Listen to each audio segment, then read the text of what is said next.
Welcome to the history section. Today, we are undertaking an extensive examination of the Second Crusade. It was a monumental effort that, between 1145 and 1149, fundamentally reshaped European engagement with the Near East. And our focus will be on that intricate web of personal motivations, the political engineering behind it all, and of course the subsequent logistical collapse that really defines this entire conflict. It's a story that begins, as so many of these do, with a crisis in the East. Right. It had been about 45 years since the First Crusade, which was largely seen as a success. But by the mid-1140s, the Christian colonies that were established, well, they were facing existential threats. The immediate catalyst, the one that truly terrified Europe, was the fall of the county of Edessa in 1144. And this wasn't just a minor border skirmish. Not at all. This was a genuine shockwave. Edessa was the furthest east of the Crusader states, and its loss sent a very clear signal to the other Frankish principalities. To Antioch, Tripoli, and Jerusalem. Exactly. It told them that their survival now depended entirely on an immediate and very substantial influx of European power. This was a stark emergency. It demanded intervention. So the distress call was formalized. An embassy traveled west, specifically to Viterbo in Italy. Where the sovereign pontiff, Pope Eugenius III, was residing at the time. And this was not a subtle diplomatic plea. No, Why not? absolutely not. The delegation included the Bishop of Gabala, and he brought with him a retinue of priests and knights. They were presenting irrefutable eyewitness accounts of the disaster. And of the severe impending dangers facing Jerusalem itself. The reports they brought were very much designed for maximum emotional and spiritual impact. The research on this period shows that the accounts of what happened to Edessa excited, and this is a quote, universal commiseration and dread all across Europe. And that's a critical point. It demonstrates that almost half a century after the first crusading fervor, that core desire to take up arms in defense of the holy places was still there. It was profoundly embedded in the European consciousness. The emotional readiness was there. It just needed an organizer. And organizing something on this scale, both militarily and spiritually, required a very specific kind of figure. Someone whose authority transcended mere royal or papal jurisdiction. And that singular force in the 12th century was Saint Bernard of Clairvaux. His background is really essential to understanding the kind of authority he wielded. It is. He was born into a noble family in Burgundy, but he chose a path of extreme asceticism. He secluded himself in the Citeaux monastery. And he brought companions with him, didn't he? 30 companions, many of them his own relations. So he effectively created a dedicated, influential power base from the very beginning. He later went on to establish Clairvaux, which quickly became one of the most celebrated and spiritually significant monasteries in all of Christendom. But his influence wasn't just monastic. Oh no, it moved far beyond that. He was, for all intents and purposes, a political kingmaker. Learned doctors were constantly seeking his consultation, and numerous ecclesiastical councils would just defer to his decisions. The most dramatic example of his power was probably when he discredited the anti-Pope Leo. Yes, and ensured the definitive placement of Innocent II in the chair of St. Peter. That gave him massive spiritual and political credit. So even powerful secular figures recognized his preeminence. They did. Abbot Suger, who would become the chief minister of France, and even Pope Innocent III were counted among his disciples. The sources from the period consistently emphasized the perceptions surrounding him. Which was? That prelates, princes, and even monarchs genuinely believed that God spoke through his mouth. This conviction granted him an immense persuasive authority, making him really the only man capable of rousing both France and the volatile German Empire at the same time. Which brings us to the man who became the crucial initial patron of this crusade, King Louis VII of France. A young king, newly ascended, and his reign had begun quite happily. He'd successfully consolidated royal power against the frequently revolting great vassals. And his marriage to Eleanor, the Duchess of Aquitaine, had significantly enlarged the kingdom. France was, generally speaking, stable and at peace under the stewardship of Abbot Suger. But that period of tranquility was abruptly fractured. By internal political strife. Mostly, yes. The peace was broken first by what the historical record describes as the unjust pretensions of the Pope regarding a bishopric appointment, and then by the intrigues of Thibaut, the Count of Champagne. And Thibaut used his influence with the clergy to direct what were known as the thunders of the church against Louis. Excommunications and interdicts, yes. So Louis, in retaliation for this challenge to his authority, decided to punish Thibaut severely. He besieged the city of Vitri. And what followed was a disaster of royal judgment. It was driven by what's called a spirit of blind revenge. Louis carried fire and sword through the city, but the most heinous act was what happened at the church. That's right. Approximately 1,300 people, men, women, and children, sought refuge in a church, trusting that the sanctity of the altar would protect them from the king's wrath. But Louis ordered the church set on fire. He did. All 1,300 souls perished in the conflagration. It was a truly barbarous action, even by the standards of medieval warfare, where the sanctity of a consecrated space was usually respected. The psychological fallout for him was immediate and profound. When he returned to Paris, his capital received him in melancholy silence. His own ministers were openly critical. And then St. Bernard confronted him. Publicly. He acted not just as a spiritual guide, but as a moral enforcer. He compelled Louis to listen to complaints of religion and humanity, emphasizing the image of a desolated country and a despised church. And this confrontation triggered immense royal remorse. Louis sank into what was described as an alarming depression. He completely abandoned the effective administration of his authority, just consumed by grief and tears. So for St. Bernard, the challenge shifted from awakening the king's conscience to providing a path for absolution. Exactly. And the prevailing theological opinion of the age was quite clear. A crime of this magnitude, the mass killing of innocent souls in a holy place, could only be sufficiently expiated by one thing. A voyage to the Holy Land. Yes. So, Louis VII's deep personal desire to atone for the deaths at Vitri became the direct and primary motivation for his resolution to form and lead the Second Crusade. It wasn't purely a geopolitical calculation. No, it was an act of profound spiritual and personal penance. The papacy, of course, was eager to endorse this. Very eager to channel this royal penitence into strategic action.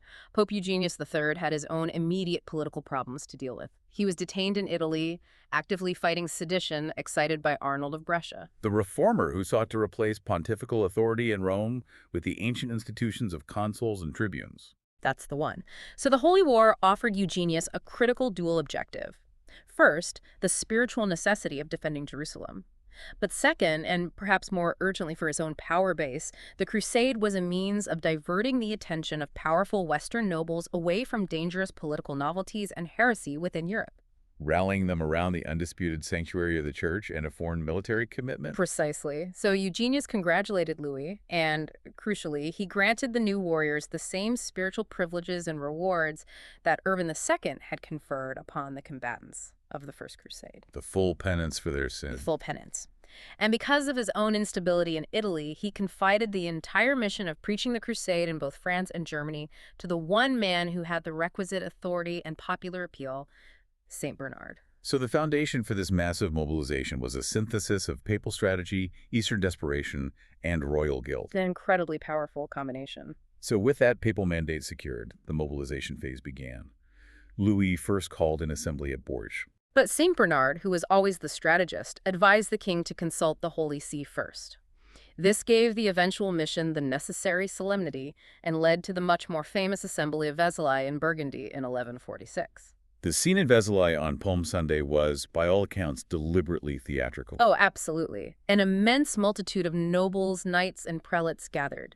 And you have this striking contrast. King Louis stood in his full royal robes, symbolizing temporal power. Well, St. Bernard, the architect of the event, wore the humble, simple costume of a Cenobite monk. That visual contrast immediately foregrounded spiritual authority over temporal wealth. It was a very powerful image. And St. Bernard's speech was really the hinge upon which the entire Second Crusade turned. It was. He began by reading the pontiff's letters and then moved into this sweeping, almost apocalyptic assessment of the age. He deplored the fall of Edessa, describing the universe as being plunged into terror. He framed the period as one of chastisement and ruin. Yes, where wickedness was rampant, laws were failing, and God's patience was wearing thin. But his core rhetorical innovation was the concept of martial penance. He told the gathered masses that they couldn't appease God's anger with just traditional means like sackcloth and prayers. Exactly. He presented war itself as the required spiritual discipline. He stated it very clearly. The din of arms, the dangers, the labors, the fatigues of war are the penances that God now imposes on you. This effectively transformed a military campaign into a guaranteed path to salvation. And the reaction was immediate. It was. The intensity of his delivery produced that famous reaction. He was interrupted by these repeated, thunderous cries from the crowd, all shouting, "It is the will of God! It is the will of God!" The same slogan from the First Crusade. Instantly resurrected, it shows the immediate connection St. Bernard made with the popular spiritual imagination, and he then drove home the moral imperative, Reminding them of their fathers who had conquered Jerusalem. and warning them that to fail now would be an eternal opprobrium on their generation. He did not mince words. He used that fierce, prophetic warning.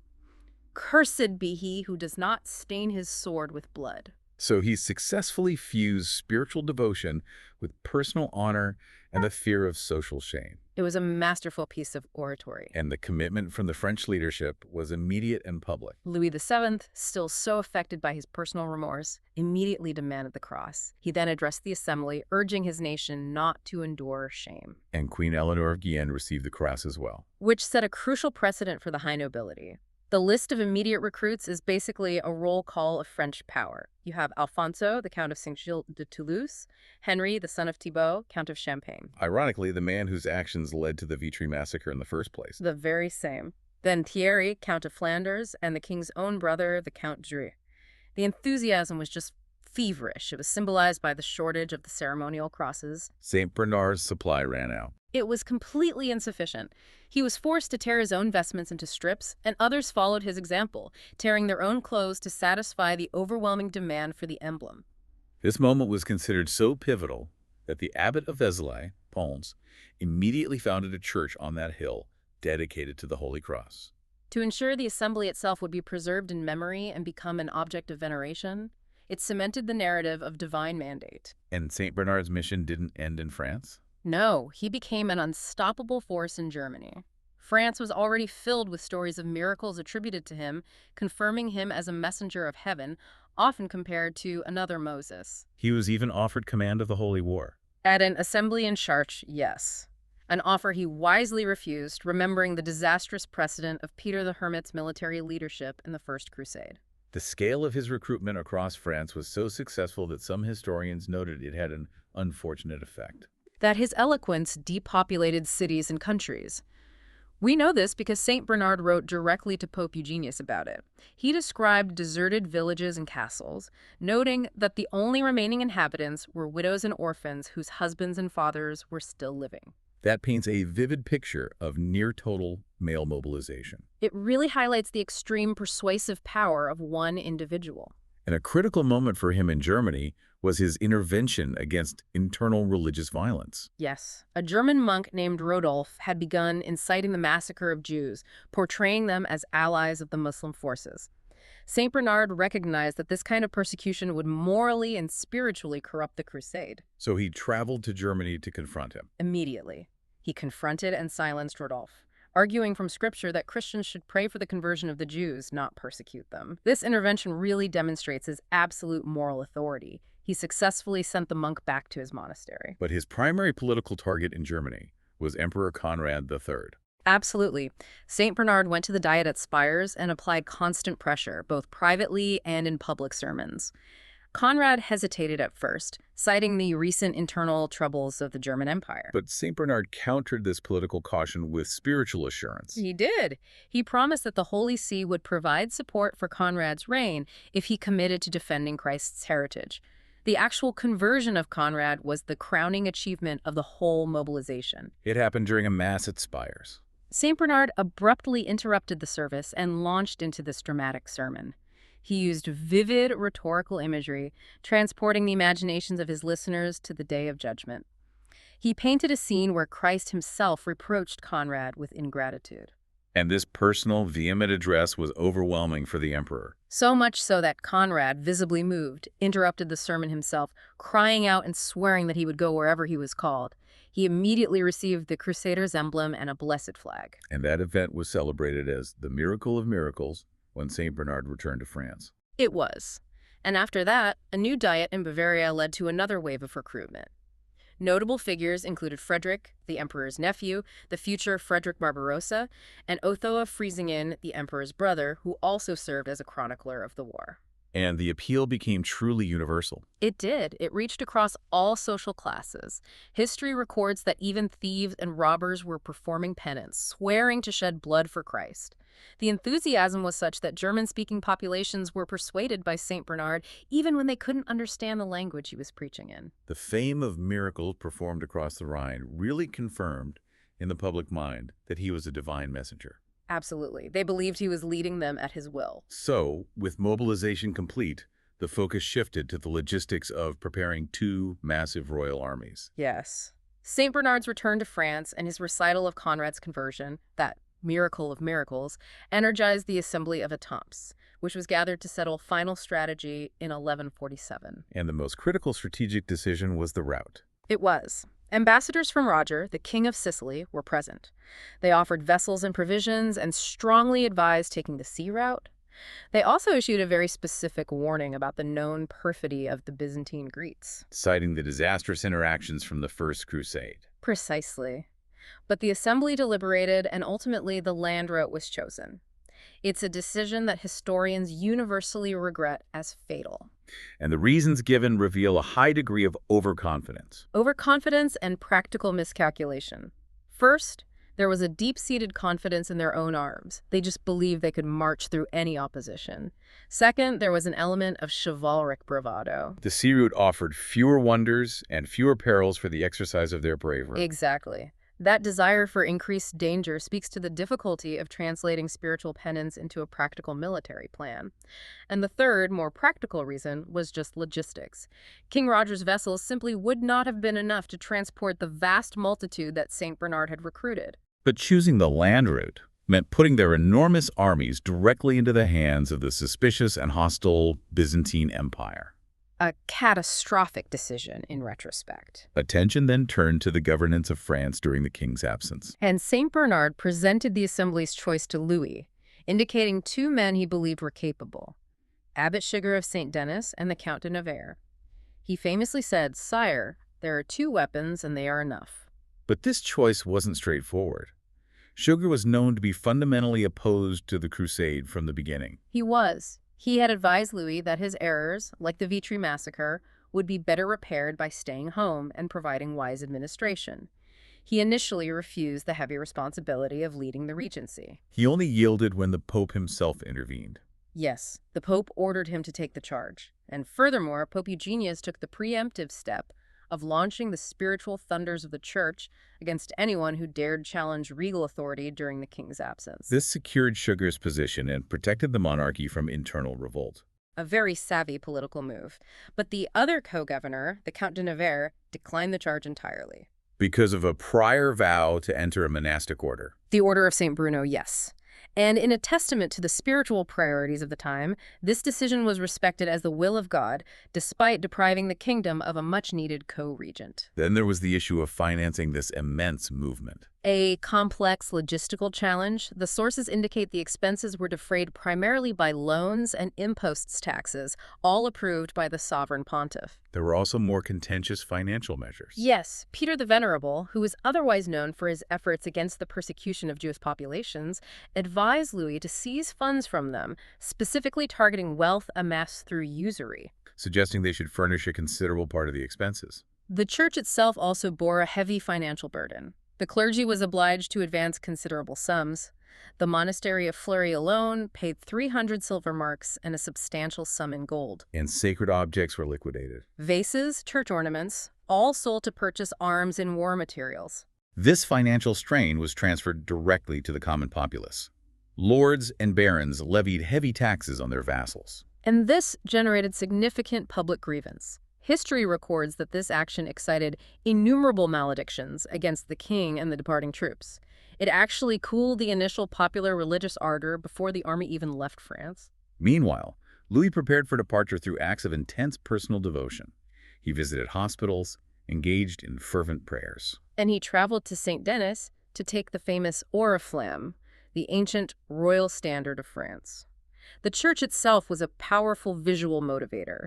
Its stained glass windows depicted victorious battles of the First Crusade. The Pope was present at St. Denis. Yes, providing the final religious sanction, presenting Louis with the traditional emblems of the pilgrim, his scrip and staff. The morale among the fighting men was fueled by the powerful remembrance of the conquest of Jerusalem. Many genuinely viewed the Christian colonies as a France of the East. A new country to be settled and protected, and social pressure ensured mobilization. Distaffs and spindles were sent to nobles who refused to take arms as a direct reproach for cowardice. The character of this crusade was fundamentally different from the first. It was. It lacked the earlier movement's chaotic spontaneity. The central difference was the single point of control. All power, both political and spiritual, seemed to have been delegated entirely to St. Bernard. The only widespread extraordinary occurrence was the remarkable peace that settled across Europe. Wars and civil troubles ceased almost entirely, and the Second Crusade appeared, at least initially, more organized, led by two of the most powerful reigning monarchs in Europe. The logistics of the march reflected some forethought. The French rendezvous was Metz, the Germans at Ratisbon. Pilgrims were explicitly advised to leave behind unnecessary luxuries. And crucially, the Germans, showing greater foresight about the known difficulties of the route, carried specialized instruments for bridge throwing, forest cutting, and road clearing. A pre-planning effort the French didn't seem to mirror. Not to the same extent, no. The departure was momentous. Louis left Metz leading an estimated 100,000 crusaders. Conrad III left Ratisbon with an army so immense that Otho of Freisingen wrote that the waves were not sufficient to transport it, nor the fields spacious enough to contain all its battalions. This huge, confident force immediately encountered its first strategic obstacle, the Byzantine Empire. Specifically, the administration of Emperor Manuel Comnenus. Conrad sent ambassadors ahead seeking permission to cross, and Manuel returned a seemingly friendly answer. But the moment the Germans arrived in Bulgaria and Thrace, the hostility of the Greeks became immediately apparent. And this shift in Greek sentiment is paramount.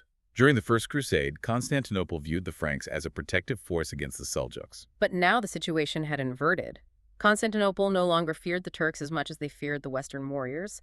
There was a suspicion throughout the empire that the Franks intended to seize Constantinople itself. Manuel Comnenus, the grandson of Alexius I, was more sophisticated in his policy. More sophisticated and more hypocritical. He entered into a quiet but firm alliance with the Turks, fortified his capital, and used every covert means possible to annoy and ruin the German army. The Greeks viewed the Franks as men of iron, uncontrollable and bloodthirsty. So the Germans encountered systematic, perfidious attacks. Yes. For instance, a relative of Emperor Conrad who had fallen sick in a monastery at Adrianople was later slain by Manuel's own soldiers. This provoked Frederick, the Duke of Swabia, to burn the monastery in retaliation. And logistical sabotage was a calculated strategy. It was. The Greeks closed city gates, forcing the Crusaders to buy provisions via baskets lowered from the walls. They intentionally mixed lime into the flour they sold them and paid for goods with false coin. Ambushes were frequent. Very. And this overwhelming sense of betrayal is reflected in the commentaries. A French historian later wrote that a river that flooded the German camp had conspired with the Greeks and imitated their perfidy. Once the Germans crossed the Bosphorus into Asia Minor, they were utterly exposed. To Manuel's full treachery, stragglers were systematically slain, and most ruinous of all were the false guides furnished at Constantinople, who deliberately misled the army into the deep, hostile defiles of Mount Taurus, delivering them exhausted and famished directly to the waiting Seljuk forces. And the disaster was exacerbated by Conrad III's poor generalship. William of Tyre called him vir simplex, a simple man, meaning he lacked strategic depth. Impatient to advance ahead of the French, he moved prematurely. He marched into Cappadocia in complete ignorance of the roads, failing entirely to secure supply lines for his massive army. So the exhausted German forces were surprised by the mobile Turkish armies. The Seljuks were lightly armed, performing rapid evolutions, flanking and harassing the heavy European forces who were weighed down by their armor and unable to maneuver in the rough terrain. Discipline just collapsed. The route in Cappadocia was a total catastrophe. It was. The terrain was covered with fugitives. The Turks captured huge amounts of booty, women, children, baggage. Conrad himself saved barely a tenth of his army, escaping only after being wounded by 2 arrows. The remnants were scattered, only surviving because Louis VII flew to assist him. The 2 monarchs embraced in tears. But Conrad, ashamed and blaming Manuel's perfidy, quickly reneged on his oath to continue to Palestine.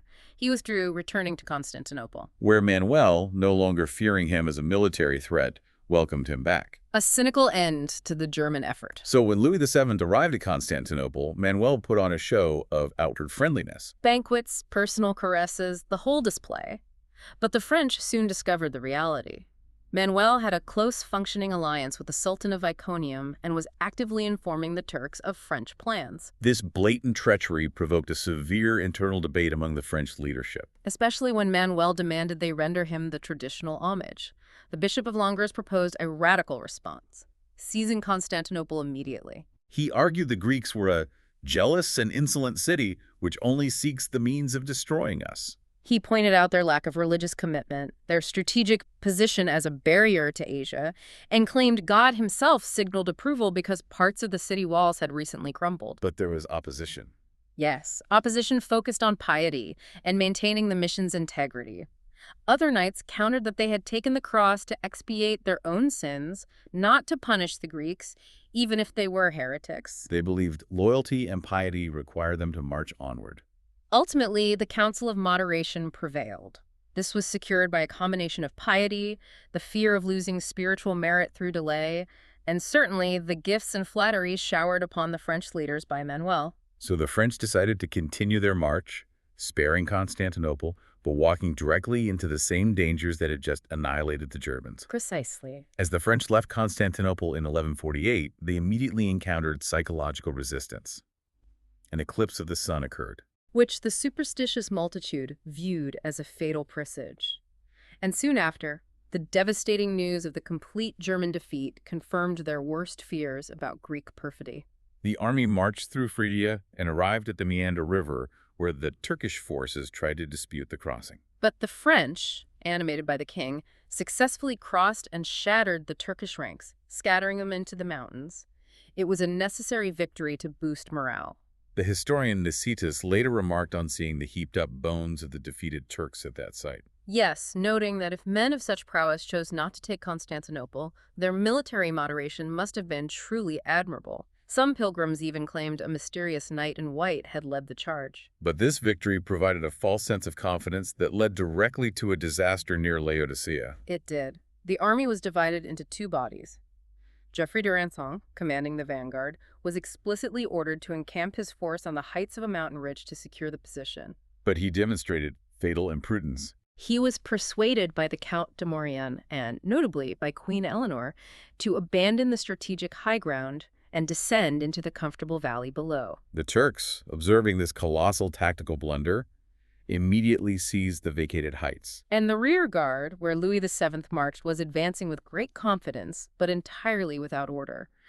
Soldiers were mingled with the baggage train, often unarmed. They were ambushed from above. Trapped on a narrow, treacherous path. The sources paint a terrifying picture of the terrain. Steep rocks rose up to the clouds above, and precipices descended to the infernal regions below. Horses and men drag each other down the ravines under a continuous shower of arrows. Louis himself displayed immense personal courage. He did. Separated from his guard, he found refuge on a solitary rock. With his back against a tree, he singly resisted several Saracen attackers. They eventually mistook him for a simple soldier and left him for pillage. He later remounted a stray horse and rejoined his vanguard. The defeat was catastrophic. News of Louis's supposed death even spread back to Europe. And Louis lacked the necessary firmness to punish Geoffrey d'Arançon. He merely yielded to advice and appointed new leaders, Gilbert and Everard de Bere, the Grand Master of the Templars, to restore discipline. But the ordeal continued as they pressed on toward the port city of Italia. Marching in the depths of winter, torrents of rain and melted snow caused immense suffering. Their horses perished and were used as food. The men were in rags, selling or abandoning their arms. When they reached Italia, a city governed by the Greeks, they were refused entry.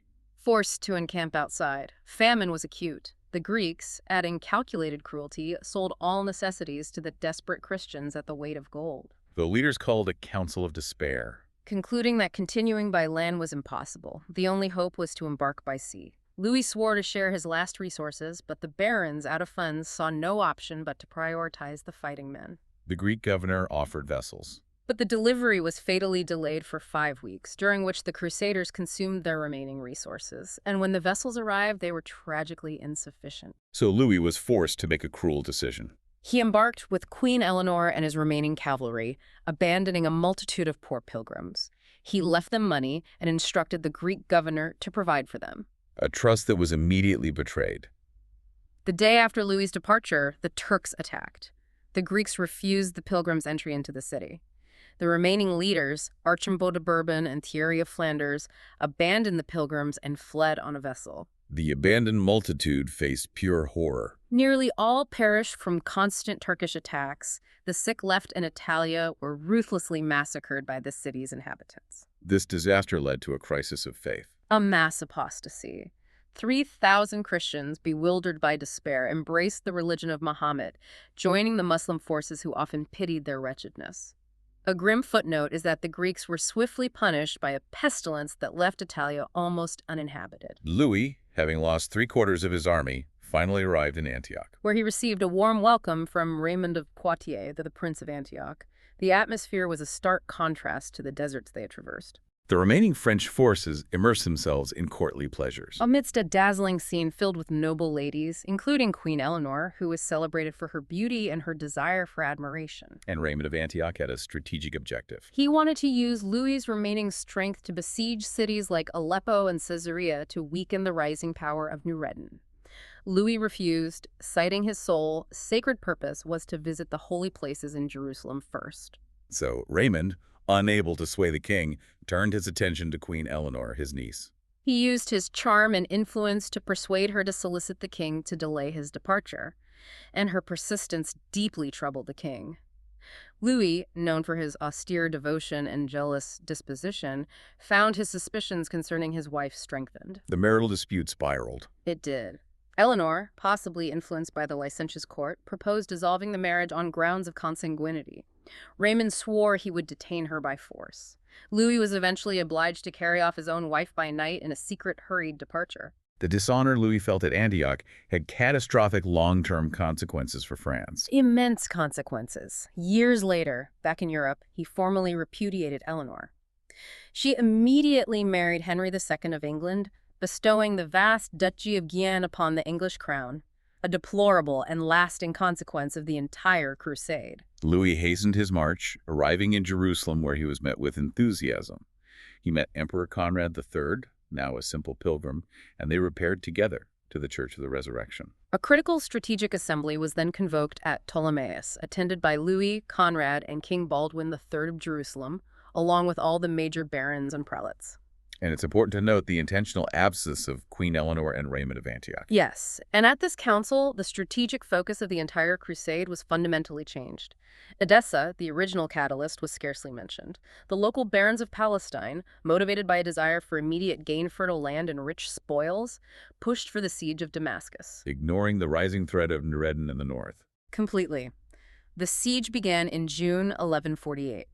The Christian army marched out from Melchizedek, preceded by the patriarch carrying the true cross. The city's defenses were robust on the east and south, but the west and north were protected only by vast gardens. Like a forest, interspersed with palisades, earth walls, and small towers for archers, the Crusaders attacked through the gardens, seeking water and fruit, which resulted in brutal fighting in the narrow paths. And it was during this fight that Conrad III achieved a celebrated feat of arms. Yes, the Christian advance was halted, but Conrad, with his remaining German men, broke through the French lines and personally challenged a Saracen warrior of enormous stature. In that singular combat, Conrad executed a blow so powerful he divided the Muslim's body into two parts with a single sword stroke. An act of valor that scattered the enemy forces and caused intense panic inside Damascus. The inhabitants were convinced they were about to be conquered. But this confidence led directly to ruin through internal division. The Christian leaders immediately began arguing over who should govern Damascus once it fell. Thierry of Alsace, the Count of Flanders, was given the preference, which caused intense jealousy and spread discouragement. And the besieged Muslim forces expertly exploited this division. They shrewdly addressed the local Syrian barons, threatening to surrender Damascus to Nureddin, whom the Syrian barons feared much more if the siege continued.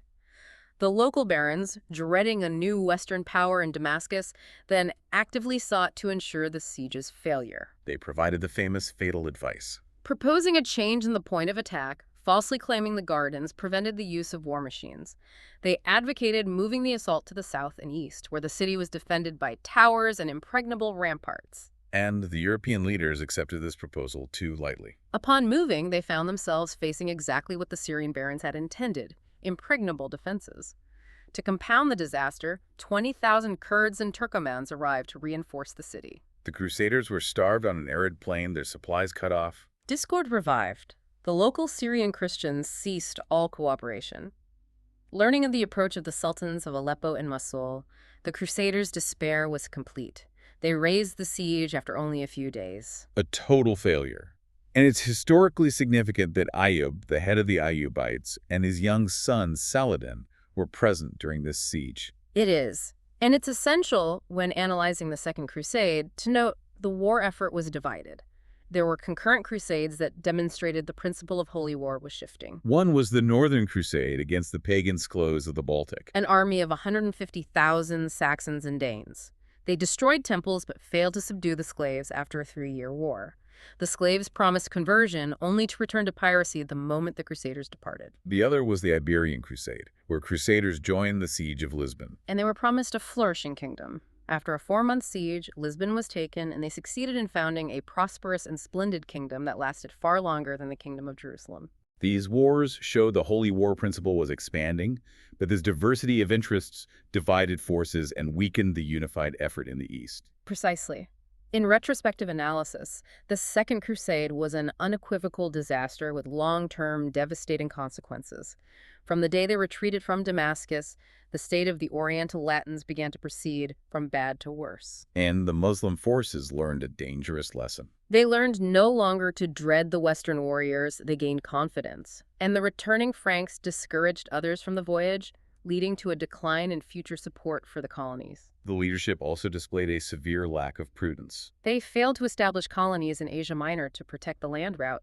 Their policy toward the perfidious Greeks was more religious than politic, and it led directly to their ruin. There were also military deficiencies. The crossbow wasn't widely used, the infantry lacked sufficient arms, and the moral corruption and lack of discipline proved equally detrimental. The army dragged along crowds of children, women, and old men, straining resources. St. Bernard's brilliant recruitment also had a serious flaw. He viewed the crusade as a path to heaven, welcoming even the greatest sinners. But he failed to reflect that great sinners, under prolonged stress, would likely corrupt their companions rather than reform their own character. Ultimately, the failure rested heavily on the leadership. Louis VII displayed only the resignation of a martyr, not the firmness of a commander. Conrad III lost his army through mad presumption. There was a general lack of ability and energy. Everything was left to Providence. And as one historian observed, Providence seldom protects those who stray from the ways of reason and wisdom. The total failure of the Second Crusade permanently damaged the standing of the Crusader states and laid the groundwork for the eventual collapse of Frankish power in the East. Thanks for listening. We hope you enjoyed learning something new. That's all for now, but in case you didn't notice, there are a lot more episodes on this subject available on this channel. If you're enjoying these historical podcasts, please like and subscribe and share with other history buffs. While this is an AI recording, the research that has gone into this production is comprehensive and focuses on very specific moments in history, designed to bring as much detail to the listener as possible. Thanks again for listening in.